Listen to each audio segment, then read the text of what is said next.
ஏய், எங்கள் அப்பா வேற வருவான். எல்லோரும் நீட்டாக சாப்பிட்ணும், குடிச்சிருக்கோன்னு மாட்டி விட்டுறக்கூடாது. இன்றைக்கி எங்கள் தாத்தனுக்கு தான் அந்த வருஷம், எனக்கு தவசத்தை கொண்டு பண்ணிட்டு போகிறாங்க. வணக்கம்ப்பா. தம்பிலா நல்லா வள்ளுவாது சாப்பிடுங்க. அப்பா இருக்கேன்னு கூச்சப்படாங்க. வணக்கம்ப்பா, சாப்பிடுப்பா. கறி போட்டுப்பா, கறி போட்டுருவாப்பா. நீ சாப்பிடுப்பா.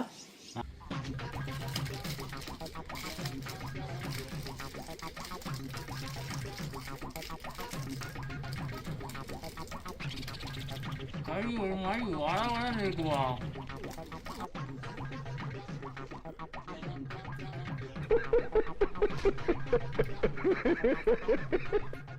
உடம்புல தான் கொஞ்சம் தண்ணி அதிகமாகிடுச்சுப்பா.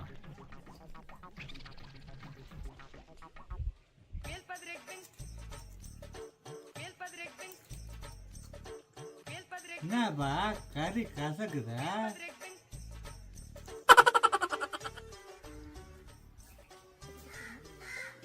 ஏன்டா அப்படி எங்கள் அப்பா முன்னாடி இப்படி பண்ணுறீங்க?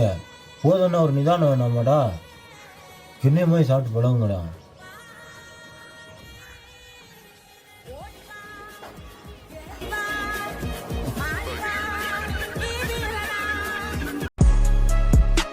இன்னும் சப்ஸ்கிரைப் பண்ணால